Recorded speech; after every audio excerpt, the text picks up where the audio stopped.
Le soleil se couchait sur Abidjan, dessinant des reflets orangés sur les vitres des immeubles. Awa rangeait les derniers couverts dans la cuisine, les gestes lents, presque rituels. La radio diffusait une douce chanson de Roselyne Leyo, mais rien ne vibrait en elle. Son mari, Ismaël, venait de rentrer. Il s'essuya les mains avec lassitude, posa son téléphone, puis lança d'un ton neutre. « On doit passer chez maman samedi. Elle veut encore qu'on parle à ce médecin traditionnel dont elle parle depuis un mois. » Awa ne répondit pas. Elle savait ce que cela signifiait. Encore des regards appuyés. Encore des sous-entendus.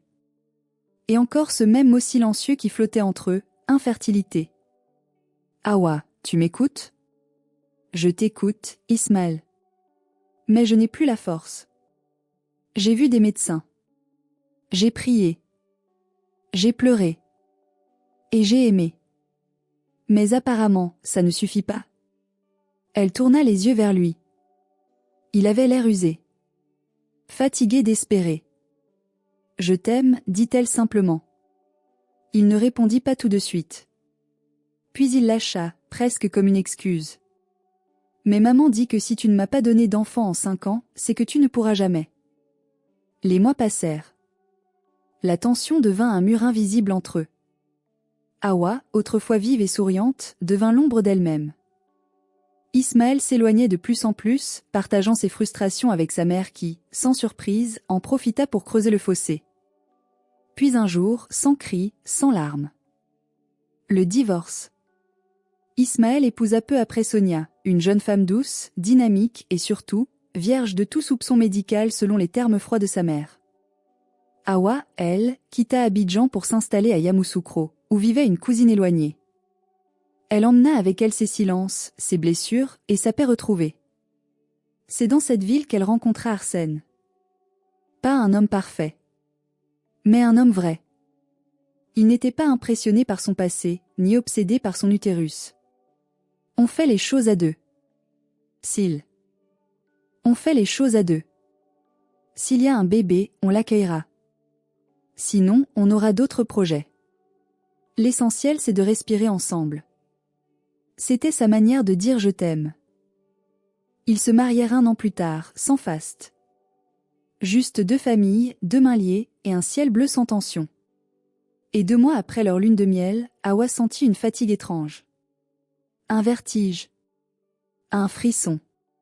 Le test était positif. Elle relut l'échographie plusieurs fois. Elle pleura longtemps.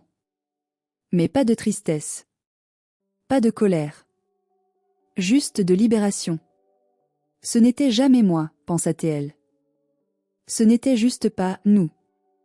2 ans plus tard, un événement rassembla plusieurs anciens collègues à Grand-Bassam. Le soleil s'était couché, mais la musique battait toujours dans les haut-parleurs.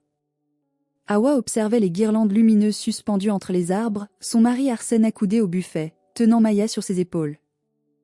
Elle riait d'un rire clair, insouciant, de ceux qu'on ne peut pas inventer.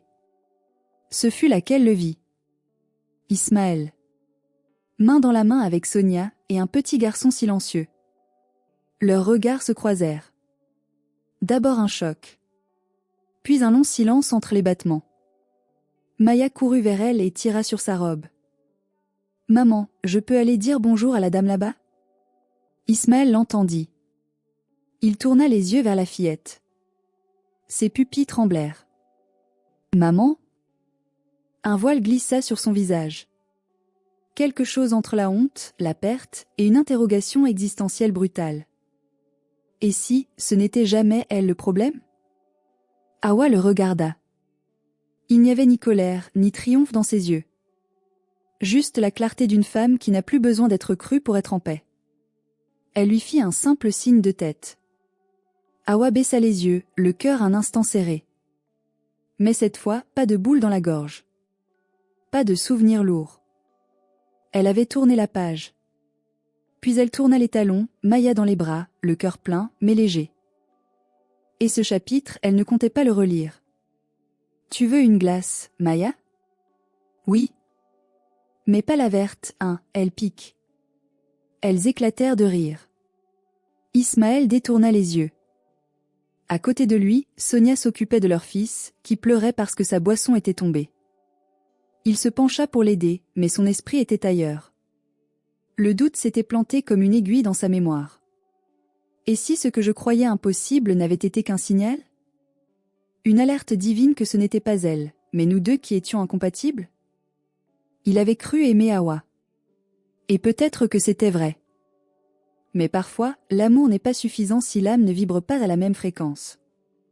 Plus tard, dans la voiture. « Tu la connais ?» demanda Sonia, alors qu'il prenait la route du retour. Il mit du temps à répondre. « C'était ma femme. Il y a longtemps. Elle a une belle fille. » Un silence. Puis.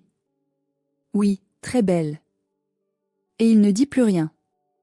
Pendant ce temps, chez Hawa. Arsène et elle installaient Maya au lit. La petite s'endormit vite, la tête sur le ventre d'Hawa, les bras écartés comme une étoile. Arsène posa une main douce sur la sienne. « Tu veux en parler ?» Elle sourit, sans amertume. « Non. Il n'y a plus rien à dire. Ce qu'on n'avait pas ensemble, je l'ai trouvé avec toi. Et ça me suffit. » Il l'embrassa sur le front. « Alors moi, je remercie Dieu qu'il ait fait en sorte que tu sois stérile, pour quelqu'un d'autre. » Ils rirent doucement. Et dans la pièce, une paix palpable s'installa. Pas bruyante. Pas éclatante. Juste vraie. Comme un miracle silencieux, qui ne demande plus d'explication.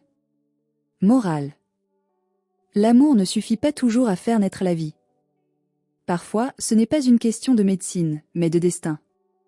Si Dieu veut protéger une femme ou un homme d'une union stérile de sens, alors même la fécondité lui sera refusée, jusqu'à ce que la bonne énergie, la bonne personne, arrive.